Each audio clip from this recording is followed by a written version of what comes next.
You keep calling yourself lazy. But if I watched your life for a week, I wouldn't call you lazy. I would call you trapped. Trapped in a mental cycle so smooth, so familiar, that you mistake it for your personality. You think you just don't have discipline. You think you're not like those people. But the truth is uglier and also more hopeful, because if it's a cycle, it can be broken. Satoshi is the part of you that whispers, later. The part that wants comfort first, clarity later, success someday. Takeshi is the part of you that's sick of excuses.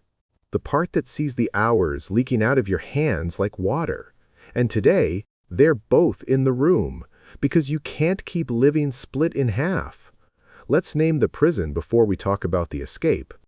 The cycle starts the same way almost every time. You set an intention, a workout, a study session, a business idea, a simple task that would move your life forward. Then you feel something, tightness, doubt, boredom, overwhelm. Not a big dramatic emotion, just enough discomfort to make your body look for relief. And then you do the most human thing in the world. You avoid. You check your phone. You clean something that doesn't matter. You research instead of act. You promise yourself you'll start when you feel more ready. That avoidance works for about 10 minutes. It repairs your mood in the short term. Your nervous system relaxes. You feel safe again. Then the bill arrives. Guilt, shame, anxiety, a creeping sense that you're falling behind your own life. And what do you do when you feel guilt and shame? You avoid again. That's the loop. That's the trap. This isn't laziness. This is emotional self-defense. Your mind is trying to protect you from discomfort by stealing your future. Takeshi would say it like this: you are not weak. You are trained. Trained by repetition. Trained by the reward of relief. Satoshi will interrupt and say, but I really am tired. I really don't have time. I really don't know what to do. And Takeshi will look at him, then look at you and say, you are lying with facts. Because even if those facts are real tired, busy, uncertain, you still have a choice about the next 60 seconds. And that's where your power is hiding. Now let's bring in a Japanese concept early, because it cuts through the modern nonsense like a blade. Mujō. Impermanence. In simple terms, everything is passing. Your energy is passing. Your youth is passing. Your opportunities are passing. This day is passing.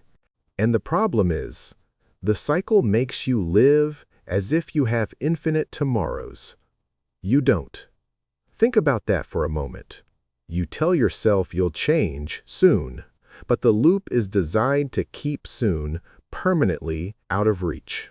Here's a shocking statistic that should make you uncomfortable in the right way. Many people touch their phone thousands of times a day. One widely cited figure is around 2,617 touches daily. That's not just a habit. That's a machine training your brain to escape every microsecond of discomfort with a swipe. So when you say, why can't I focus? Why can't I start? You're asking a brain that's been conditioned to run away from boredom and tension all day long to suddenly sit still and do hard things. That's not a moral failure. That's a predictable result. But predictable means solvable. Now Takeshi is going to deliver the truth bomb you've been dodging. The reason you feel lazy is because you keep waiting for the feeling of readiness. And readiness is not a feeling that comes before action. It's a feeling your brain grants you after you prove you're moving.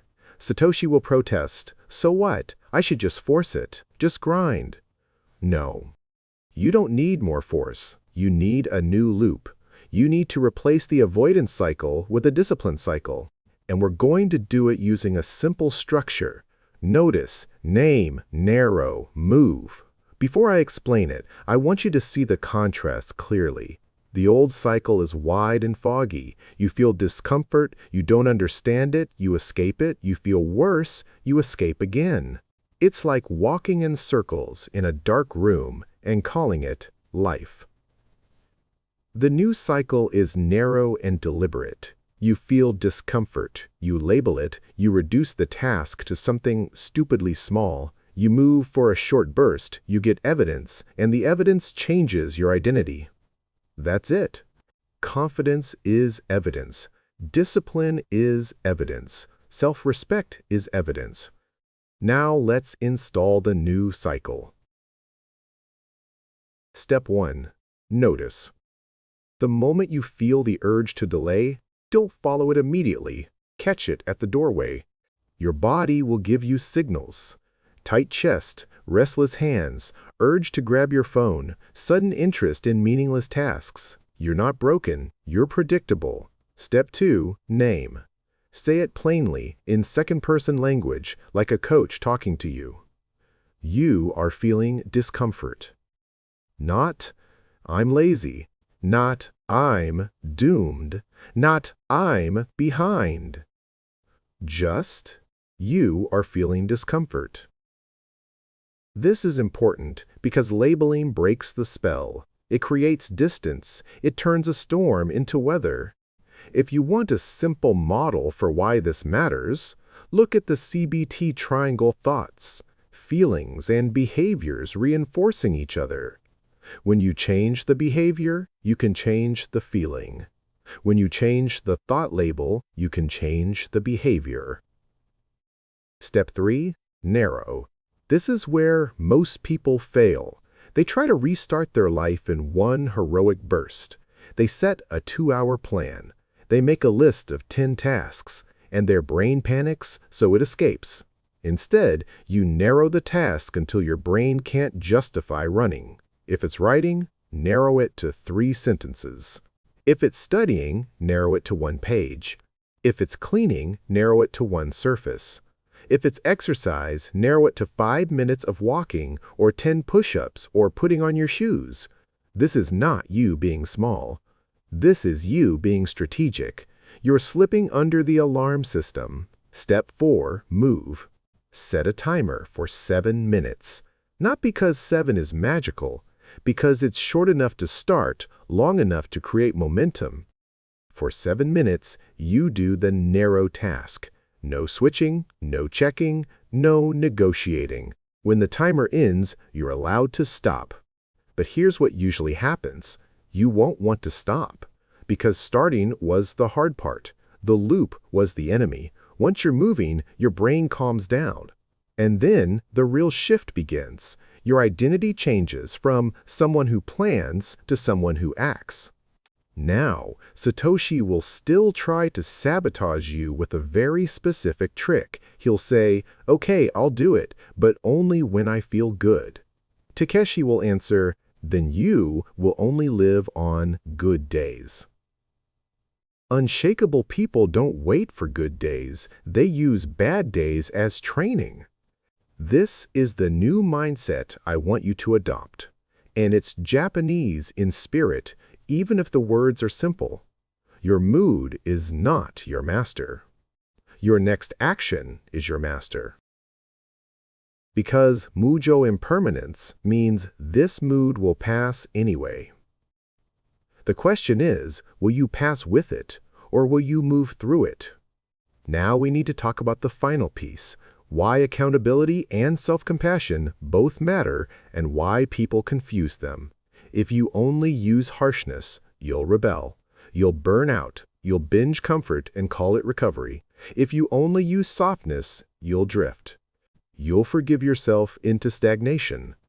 The middle path is disciplined compassion. There's research suggesting self-compassion can reduce the stress spiral around procrastination and make it easier to face tasks instead of escaping them.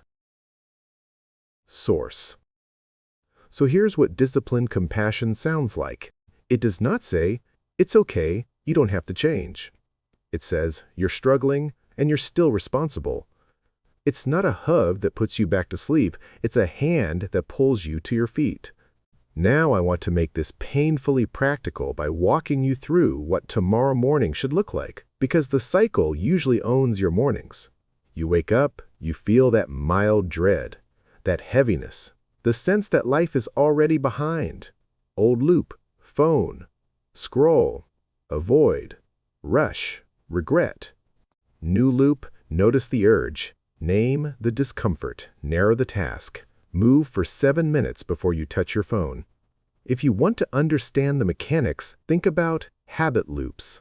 Cue, routine, reward. Your cue might be waking up. Your old routine is scrolling. Your reward is relief. We are replacing the routine while keeping the reward relief, but earning it through action instead of avoidance. That's how you rewire a life. Not with speeches, with loops. Now let's talk about mistakes, because you're going to make them unless you see them coming. Mistake 1. You attack yourself after a failure day. You miss one day and you turn it into a story. See? This is who I am. That story is poison. 1 miss is an event.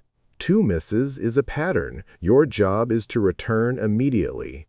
Mistake 2. You narrow the task, but then you sabotage the 7 minutes with distractions. You work with 10 tabs open. You study while checking messages. That's not action. That's pretending. 7 minutes means 7 minutes. Mistake 3, you confuse planning with progress. Planning is safe. Acting is dangerous. The cycle will push you toward safety. You need evidence, not ideas. Mistake 4, you try to break the loop with motivation. Motivation is weather. Loops are architecture. Build architecture. Now here's your challenge. Simple, specific, unavoidable. For the next 7 days, you will do 1 7-minute cycle break per day. 1, not 10. Each day when you feel the urge to avoid, you will run the sequence. Notice, name, narrow, move. 7 minutes. Timer on, phone away. Then you will record it. 1 line in your notes app or on paper. 7 minutes done. That record is your proof. That proof is your new identity. And your final action step right now is this.